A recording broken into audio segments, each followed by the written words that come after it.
అందరికీ నమస్కారం. సుమారు 4 దశాబ్దాల 4 వసంతాల ముందు 4 దశాబ్దాల 2 వసంతాలు అనుకుంటున్నాను నేను. అంటే 24లో ఉన్నాం మనం. 82లో తెలుగుదేశం పార్టీ పుట్టింది. 82లో తెలుగుదేశం పార్టీ పుట్టడానికి కారణం నాడు తెలుగువాడి ఆత్మగౌరవం. నాటి నినాదం తెలుగువాడి ఆత్మగౌరవం. స్వర్గీయ ఎన్టీ రామారావు గారు తెలుగువాడి ఆత్మ నినాదాన్ని, ఆత్మగౌరవాన్ని ఢిల్లీ వీధుల్లో తాకట్టు పెడుతున్నారు అనేటువంటి నినాదంతో తెలుగుదేశం పార్టీని పెట్టి 9 మాసాల్లో అధికారంలోకి రావడం, వచ్చిన సందర్భాల్లో 2 రూపాయల కేజీ బియ్యం అని కానీ, 50 రూపాయలకే రైతును ఆదుకోవడం కోసం ఉచిత హార్స్ పవర్ విద్యుత్ ఇచ్చే విధానం కానీ, మహిళల కోసం ప్రత్యేకంగా మద్య నిషేధం కానీ, ఈ 3 కార్యక్రమాలతోటి తెలుగుదేశం పార్టీ పుట్టింది. పుట్టిన పార్టీలో ఆయన కట్టడంలో చేసిన ఒక లోపం, వాడిన ఐరన్ రెస్ట్ ఫ్రీది కాదు, అది రెస్ట్ ఐరన్. పుట్టిన పార్టీలో చేరినటువంటి చంద్రబాబు ఏ ఆశయంతో అయితే, ఏ తెలుగువాడి ఆత్మగౌరవం అని తెలుగు ప్రజల అభిమానాన్ని చూరగొనటానికి ప్రయత్నించిన ఎన్టీ రామారావు గారు తెలుగువాడి ఆత్మగౌరవం మరి పైలోకాల నుంచి ఏం చూస్తున్నాడో నాకు తెలియదు. కానీ ఇవాళ రాత్రి 11:45 చంద్రబాబు నాయుడు గారు తాకట్టు పెట్టే విధానం, చంద్రబాబు నాయుడు గారు తాకట్టు పెడుతున్న విధానాన్ని చూసి ఎన్టీ రామారావు గారి ఆత్మ ఘోషిస్తుంది. ఎందుచేత? అల్లుడు కదా అని పార్టీలో చేర్చుకున్నారు. చేర్చుకున్న తర్వాత మామ కదా అని ఆయన ఆ గౌరవాన్ని ఎక్కడ ఉంచలేదు. ఆయన క్యారెక్టర్ని చాలా దారుణంగా అసాసినేట్ చేశాడు.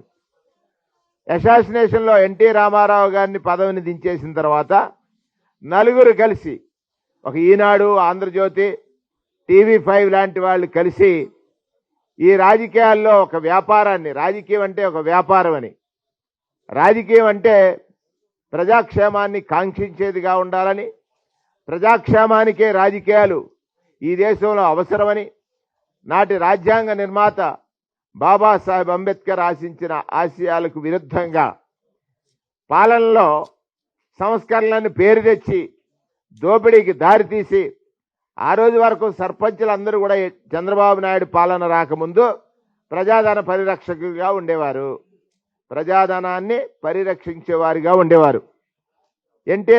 చంద్రబాబు నాయుడు ముఖ్యమంత్రి అయిన తర్వాత సర్పంచుల్ని కాంట్రాక్టర్లుగా మార్చాడు. జన్మభూమి అని పేరుతో పేదల యొక్క ఆత్మగౌరవం మీద దెబ్బతీశాడు.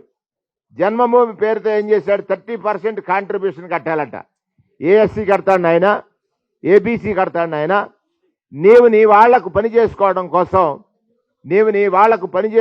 కోసం 30% కాంట్రిబ్యూషన్తో రోడ్లన్నీ నీకు, డ్రైన్లన్నీ మాకు. డ్రైనేజీలు కాదు, కాలనీలన్నీ డ్రైన్లుగా మార్చేసిన విధానాన్ని ఒకసారి గుర్తు చేయాలి. ఏ ఆశయం కోసం ఎన్టీ రామారావు తెలుగు ప్రజల యొక్క ఆత్మాభిమానాన్ని కాపాడుతాను, ఆత్మగౌరవాన్ని రక్షిస్తానన్న తర్వాత ఒక సందర్భం కాదు, రాష్ట్ర విభజన సమయంలో జగన్మోహన్ రెడ్డి గారు పార్టీని స్థాపించే సమయంలో చీకట్లో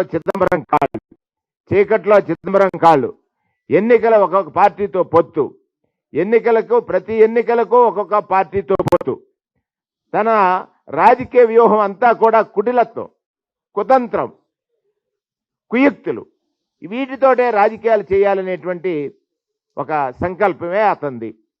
అది నిన్నటితో తేటతెల్లమైపోయింది.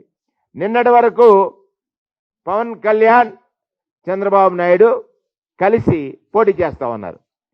రాత్రి బీజేపీతో పొత్తు కోసం పరుగులు తీస్తా ఉన్నాడు. ఒక్కసారి మీడియా మిత్రుల్ని, రాష్ట్ర ప్రజల్ని, మీడియా మిత్రుల్ని, రాష్ట్ర ప్రజల్ని నేను కోరుతా ఉన్నాను. ఇది సోషల్ మీడియా యుగం. ఇది సోషల్ మీడియా యుగం. 2014-19లో తెలుగుదేశం పార్టీ భారతీయ జనతా పార్టీతో విభేదించానని నటించాడో విభేదించాడో ఆ సందర్భంలో ప్రస్తుత ప్రధానమంత్రి పైన చంద్రబాబు నాయుడు ఏ విధమైన కామెంట్స్ చేశాడు, ప్రస్తుత ప్రధానమంత్రి నరేంద్ర మోడీ పైన చంద్రబాబు నాయుడు ఏ కామెంట్ చేశాడు, 99లో ఈ రాష్ట్రానికి వస్తే అరెస్ట్ చేస్తానన్నాడు. చంద్రబాబు నాయుడు ఆ రోజు ప్రధానమంత్రిని అరెస్ట్ చేస్తానన్నటువంటి విధానం భారతీయ జనతా పార్టీకి వ్యతిరేకంగా ఈ దేశంలో పలు పార్టీలతో కలిసి ఒక కూటమిగా ఏర్పడి తనకున్నటువంటి అనుభవం ద్వారా రాజ్యాధికారం సాధిస్తానన్నాడు. ఇవన్నీ కూడా వట్టి మాటలు కదా, అబద్ధాలు కదా. రాత్రి ఈ తెలుగు ప్రజల ఆత్మగౌరవాన్ని తాకట్టు పెట్టడానికి నీ వెళ్ళి ఎవరి కాళ్ళు పట్టుకున్నావు నాయనా? ఎవరి కాళ్ళు పట్టుకున్నావు? ఇక్కడ పవన్ కళ్యాణ్ కాళ్ళు పట్టుకున్నావు. పవన్ కళ్యాణ్ని కాళ్ళట్టుకున్నావంటే లాగేయడానికే, కాళ్ళట్టుకున్నావంటే లాగేయడానికే. మంగారి కాళ్ళు పట్టుకున్నావు, లాగేశావు. తర్వాత హరికృష్ణని మంత్రి పదవి నుంచి తీసేశావు. అంటే ఎదుటి వారికి చెప్పడానికి నీతులు తాను పాటించడానికి కాదనేటువంటి విధంగా నిన్న నేను అన్నాను. వారి తమ్ముడు రామూర్తి నాయుడు గారు పాపం ఏమైపోయాడు? ఆయన ఏ పార్టీలో ఉన్నాడు, ఏం చేస్తున్నాడు, దాని గురించి మాట్లాడు. ఇక్కడ జగన్మోహన్ రెడ్డి గారి కుటుంబం పైన, జగన్మోహన్ రెడ్డి గారి క్యారెక్టర్ పైన అనేకమైనటువంటి ఆరోపణలు చేస్తాడు. ఆరోపణలు చేసే ముందు నీ ప్రవర్తన ఏమిటి, నీవేం ఆశించావు, నువ్వెలా చేసావు, ఇవన్నీ మర్చిపోయారా? నేను మళ్ళీ అప్పీల్ చేస్తున్నాను మీడియా మిత్రులను కానీ రాష్ట్ర ప్రజలను కానీ, యూట్యూబ్లోకి వెళ్ళి 2014-19 మధ్యలో ఈ చంద్రబాబు నాయుడు ప్రత్యేక హోదా ఎలా వదిలేశాడు వివరంగా ఉంటుంది. ప్రత్యేక తరగతి హోదాని ఎలా వదిలేశాడు నోటు కేసు కోసం. ఈ రాష్ట్రాన్ని విడిపోయే సమయంలో శాసనసభలో కనీసం ఈ రాష్ట్ర అవసరాల గురించి మాట్లాడలేదు. అది వాస్తవం. ఈ రాష్ట్రం విడిపోయే సమయంలో ఈ రాష్ట్ర అవసరాల గురించి కనీసం మాట్లాడలేదు. అది నిజం. ఆ నిజాన్ని చూడండి ఒకసారి. విడిపోయిన రాష్ట్రంలో 2 రాష్ట్రాల్లో పాగా వేయాలని ఓటుకు నోటు కేసుకు దొరికేసి రాత్రికే బిషానం సర్దేసి ఇక్కడికి వచ్చేసి ప్రజల్ని మోసం చేయడానికి అమరావతి భ్రమరావతి ద్వారా ఎవరో సింగపూర్ ఆయన వచ్చాడంట. ఆంధ్రప్రదేశ్ వాళ్ళు పనిచేయరు నీ మోసానికి. సింగపూర్ వాడిని తీసుకొచ్చావు. ఈశ్వరన్ ఇవాళ ఎక్కడున్నాడు? ఈశ్వరన్ ఎక్కడున్నాడు? చంద్రబాబు నాయుడు గారు ఆలోచించండి. తెలుగువాడి ఆత్మగౌరవాన్ని తాకట్టు పెట్టడానికి పుట్టినవాడు నువ్వు అయితే, మీ మామగారు తెలుగుదేశం పార్టీ పెట్టింది తెలుగువాడి ఆత్మగౌరవ రక్షణకైతే, తెలుగువాడిగా తెలుగు ప్రజల వెన్ను విరిచిన నువ్వు ఇవాళ తెలుగువాడి యొక్క ఆత్మగౌరవాన్ని దన్నుగా నిలిచినటువంటి జగన్కి పోటీనా? తెలుగువాడి ఆత్మగౌరవ వెన్ను విరిచిన నువ్వు తెలుగువాడి ఆత్మగౌరవాన్ని నిలపడానికి తెలుగు ప్రజల యొక్క పాలన చూసి దేశమంతా కూడా ఆదర్శంగా తీసుకునేటట్టు పాలించడానికి కారకుడైనటువంటి జగన్మోహన్ రెడ్డి గారికి పోటీ నువ్వా? శాసనసభకి నీ శాసనసభ్యులు వస్తున్నారు. మైకాన్ అయితే స్లోగన్స్. అది చాలా విచిత్రంగా ఉంది. తెలుగుదేశం పాలనలో 43,000 బెల్ట్ షాపులు ఉంటే 43,000 బెల్ట్ షాపులు, ఇంటికో బెల్ట్ షాప్ పెట్టావు. ఇంటికో బెల్ట్ షాప్. నువ్వు మద్య నిషేధం గురించి మాట్లాడతావా? రైతులు కరువుతో ఆత్మహత్యలు చేసుకుంటే ఏదో రెయిన్ గన్నలు తెస్తానన్నావు. రెయిన్ గన్నలు ఎక్కడున్నాయి నాయన? అవి మర్చిపోయారు జనం అనుకుని ఇవాళ రైతుల గురించి నీ వాళ్ళ చేత మాట్లాడిస్తున్నావు. రైతులకు 87,600 కోట్ల రూపాయలు రుణాలు మాఫీ చేస్తానని చెప్పి 15,000 కోట్లే చేస్తే ఇవాళ 30,000 కోట్ల రూపాయలు డైరెక్ట్ గా రైతు భరోసా ద్వారా, రైతు భరోసా కేంద్రాలు విత్తనం నుంచి విక్రయం వరకు ఆ రోజు కొనుగోలు కనీసం చేయలేని నువ్వు ఇవాళ రైతు మిల్లర్ దోపిడీకి గురి కాకుండా రక్షించేటువంటి ఈ ప్రభుత్వం పైన ఆరోపణలు చేయడానికి ఆ శాసనసభలో శాసనసభ్యులు పాపం అక్కడ ట్రైనింగ్ ఇచ్చి పంపుతాడు, లేదా అనకపోతే సీటు తీసేస్తానంటాడు. ఇటువంటి ప్రయత్నాలు చేస్తా ఉన్నాడు. అంటే భ్రమలో బ్రతికే నువ్వు నిజాలు తెలుసుకోలేరు ప్రజలనుకుని, భ్రమలో బ్రతికే నువ్వు నిజాలు తెలుసుకోలేరు ప్రజలనుకుని భ్రాంతితో ఉన్నావు. తెలుగువాడి ఆత్మ గౌరవాన్ని ఢిల్లీ వీధుల్లో తాకట్టు పెట్టడానికి నీ అధికార దాహం తెలుగు రాష్ట్రాన్ని ఇప్పటికే నాశనం చేసింది. ఆత్మగౌరవ రక్షణ కోసం తెలుగుదేశం పార్టీ పుడితే ఆత్మగౌరవ భక్షణ కోసం చంద్రబాబు నాయుడు పుట్టాడు. తెలుగువాడి ఆత్మగౌరవ భక్షణ కోసం ఆయన రక్షణ కోసం పెట్టాడు, ఈయన భక్షణ కోసం పుట్టాడు.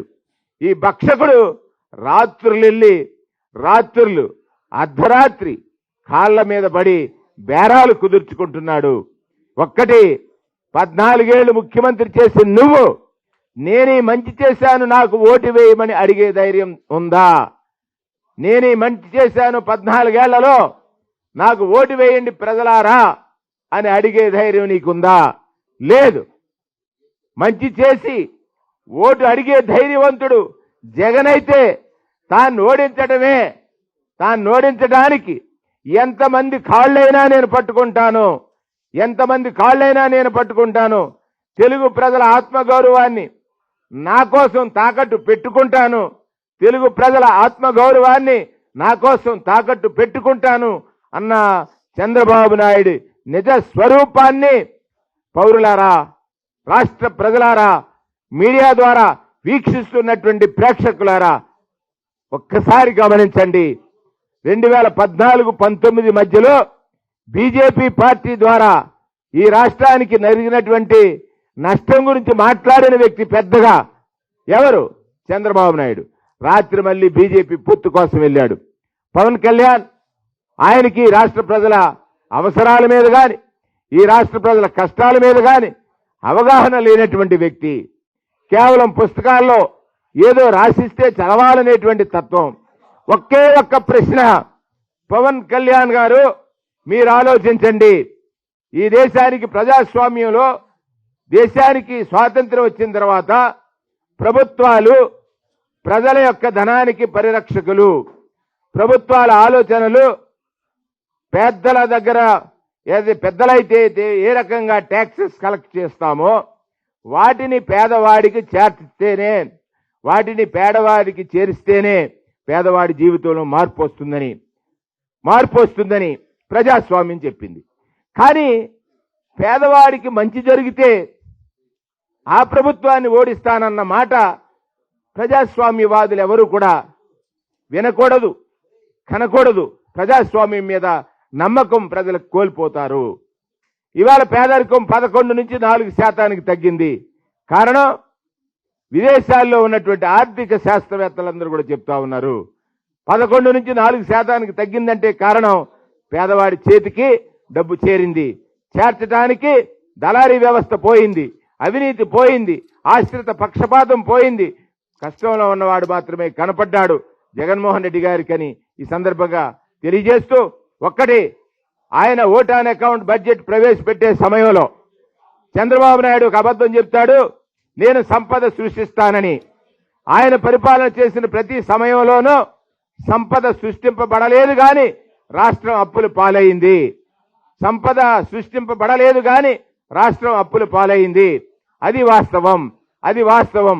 ఆ వాస్తవాన్ని అసెంబ్లీ సాక్షిగా చెప్తే వినటానికి ప్రతిపక్షానికి ఓపిక లేదు, వినటానికి ప్రతిపక్షానికి సమయం లేదు.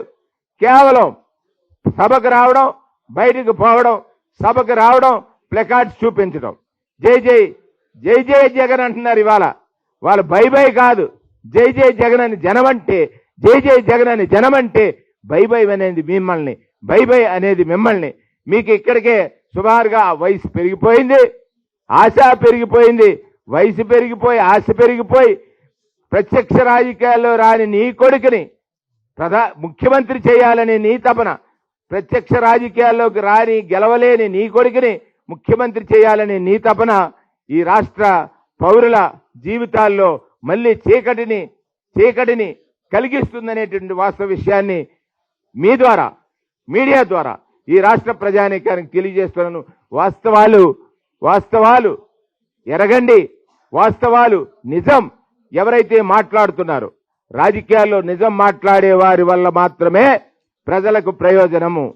2,53,000 కోట్ల రూపాయలు నేరుగా డీబీటీ ద్వారా ప్రజలకు చేరిందంటే కారణం జగన్మోహన్ రెడ్డి గారు తీసుకున్న ఒక చారిత్రక నిర్ణయం. ఇదే డబ్బు, ఇదే బడ్జెట్ ఇవాళ ఇంకా జగన్మోహన్ రెడ్డి గారి ప్రభుత్వంలో కరోనా లాంటి సమయంలో దేశ ఆర్థిక పరిస్థితే కాకుండా రాష్ట్ర ఆర్థిక పరిస్థితి కూడా దిగజారినా కూడా పేదవాడికి ఎక్కడా నష్టం జరగలేదు. కారణం డీబీటీ అనేటువంటిది. నీవే రోజునే చేసావా? నీ దగ్గర కూడా 2,50,000 కోట్లు 2 లక్షల కోట్లు ఉంది. కేవలం నువ్వు ఒక కట్టడం మొదలెడతావు, కమిషన్ కొట్టేస్తావు, కట్టడం మొదలెడతావు, కమిషన్ కొట్టేస్తావు. అందుకే ఈ కమిషన్ల బాబు బై బై అని ప్రజలు చెప్పారు. నీకు ఆల్రెడీ చాలా మంది నీ కుటుంబానికి ఉన్నటువంటి ఒక పెద్దది నేను కోరుకోను, కానీ అల్జీమర్స్ అంటే మతిమరుపు.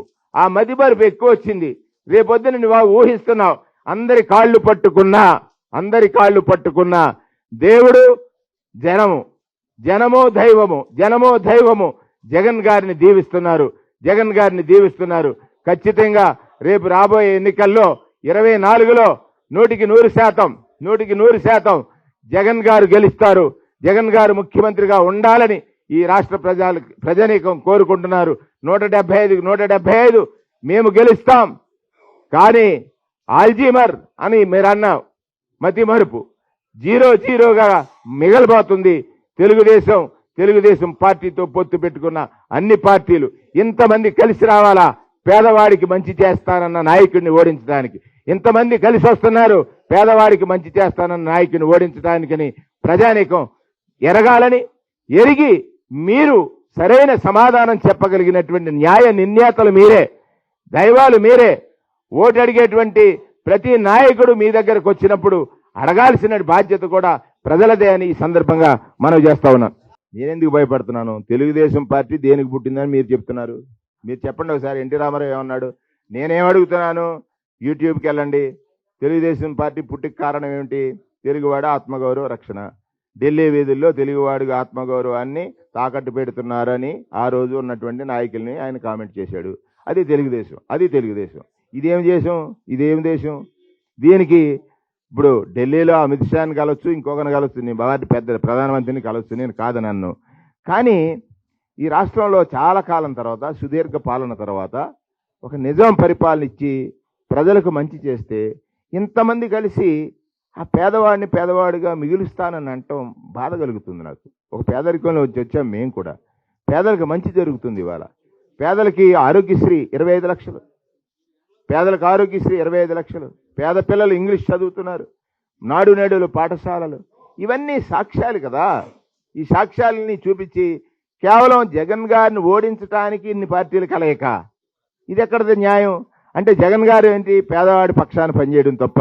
అది ప్రజాస్వామ్యంలో రాజ్యాంగ నిర్మాత బాబాసాహెబ్ అంబేద్కర్ గారు మనకి ఇచ్చినటువంటి ఒక రాజ్యాంగం.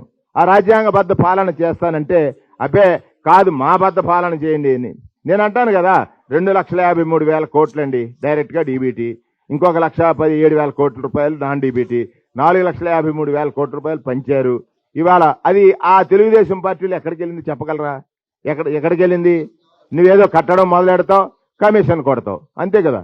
ఇప్పుడు మీరు అడిగే ప్రశ్న ఎలా ఉందంటే, పెట్టుకోకూడదని నేను అంటలా, ప్రజలకు చెప్తున్నాను. పెట్టుకుని వీళ్ళు చేయాలనుకున్న పని ఏమిటి అని నేను చెప్పాలి, అది నా బాధ్యత. పొత్తు పెట్టుకుని వీళ్ళు చేయాలనుకున్న పని ఏమిటి? పేదవాడిని పేదవాడిగా మిగల్చాలని. ఎవరు ఓట్లేస్తున్నారు? పేదలు, మధ్యతరగతి వారు. అదే అడుగుతున్నా. మేము ప్రకటించినప్పుడు, మేము చేసినప్పుడు ఏమన్నాడు? రాష్ట్రం దివాలా అన్నాడు, శ్రీలంక అన్నాడు. నిన్న జగన్ గారు క్లియర్ గా చెప్పారు కదా, 52,000 కోట్ల రూపాయలు డైరెక్ట్ గా ఏ ప్రభుత్వం వచ్చినా కూడా దాన్ని తీయలేదని. ఇంకో 73,000 కోట్ల ఈయన ఉచితాలు ప్రకటించాడు కదా. All free 2004, all free 2004. ఆయన ఎంత సృష్టించాడో లెక్కలు చూపించాం కదా. ఆయన ఎంత సృష్టించాడో లెక్కలు చూపించాం కదా. ఆ రోజుకే 150,000 కోట్లు 3.5-4.5 లక్షల కోట్ల అప్పులు ఎలాగయ్యాయి అంటే సంపద సృష్టించగైన నా విశ్వామిత్రుడా? సృష్టికి ప్రతి సృష్టి చేసేటువంటి వ్యక్తి సంపద సృష్టించడు, సంపాదించుకుంటాడు. గట్టిగా మాట్లాడుతూ ఉంటారు, మాట్లాడిస్తూ ఉంటారు. నిజాలు చెప్పాలి ప్రజలకి. మనం నిజం చెప్తున్నాం ప్రజలకి. నేనెందుకు అంటాను? నేను నిజం చెప్తున్నాను. నా నాయకుడు నిజమే మాట్లాడతాడు, చెప్పింది చేస్తాడు, చేయలేనిది చెప్పలేను అన్న మాట అని ప్రూవ్ చేసినటువంటి వ్యక్తి జగన్మోహన్ రెడ్డి గారు. చెయ్యలేనిది చెప్పలేను అని ఆ రోజు రాత్రి యాత్ర 2 వచ్చింది కదా, అందులో చూస్తూ ఉంటుంది డైలాగ్. చేయలేనిది నేను చెప్పలేనన్నా అన్నాడు. రాజశేఖర రెడ్డి గారి ఆశయాలకే కాకుండా ఆయన ఏదైతే ఆలోచన చేశాడో దానికి కూడా ఆయన వారసుడిగా ఉన్నాడు. అది కనపడుతుంది కదా. ప్రజలు ప్రకటన చేశారు, ప్రజలు దీవించిన ప్రజలు అనుభవించారు. ఎలా? జగన్మోహన్ రెడ్డి గారు చేసిన పాలనని అనుభవించినటువంటి ప్రజలు రేపు తీర్పిస్తారు. ఇక్కడ ఇంతమంది కలయికకి గల కారణం ఏమిటి అంటే, నిన్ను నేరుగా అంటే ఒక పేదరికంలో ఉన్న వ్యక్తిని నేరుగా జగన్మోహన్ రెడ్డి గారి దళారీ లేకుండా, దోపిడీ లేకుండా, అవినీతి లేకుండా, ఆశ్రిత పక్షపాతం లేకుండా నేరుగా నీకు చేరుస్తున్నాడనేటువంటి భయం. అంటే ఈసారి జగన్మోహన్ రెడ్డి గారి గెలుపు చారిత్రకం కాబోతుందనేటువంటి భయం వాళ్ళలో ఉండి ఇంత 10 మంది ఎందుకు కలిసి వస్తారండి? ధైర్యవంతుడు ఒక్కడే కదా వెళ్తారు. ఇప్పుడు కూడా జగన్ గారు ఒక్కరే వెళ్తున్నారు కదా. నిన్నటిదాకా ఏమన్నారు? బీజేపీతో పొత్తుకి ఎవరు వెళ్ళారు? రాత్రి 11:45 ఎవరు కలిశారు? అంటే నేనేమంటానంటే నా వెర్షన్ ఏమిటి? తెలుగుదేశం పార్టీ పుట్టింది తెలుగువాడి ఆత్మ గౌరవ రక్షణకు, అంతేనా? ఆత్మ గౌరవ రక్షణకు, అంతే కదా. మరి ఇప్పుడు ఇది ఏం చేస్తున్నాడు? ఈ తెలుగుదేశం పార్టీ ఏం చేస్తుంది? తెలుగువాడి ఆత్మ అభిమానము, ఆత్మ గౌరవం ఎక్కడ పెడుతుంది? తాకట్టు. వాళ్ళ మాంగారు ఏం చెప్పాడు రామారావు గారు? ఆ తెలుగుదేశం ఉందా, ఈ తెలుగుదేశం ఏం చేస్తుంది? ఈ రెండు మీరు పేరు ఇచ్చేసుకోండి చాలు. ఇంక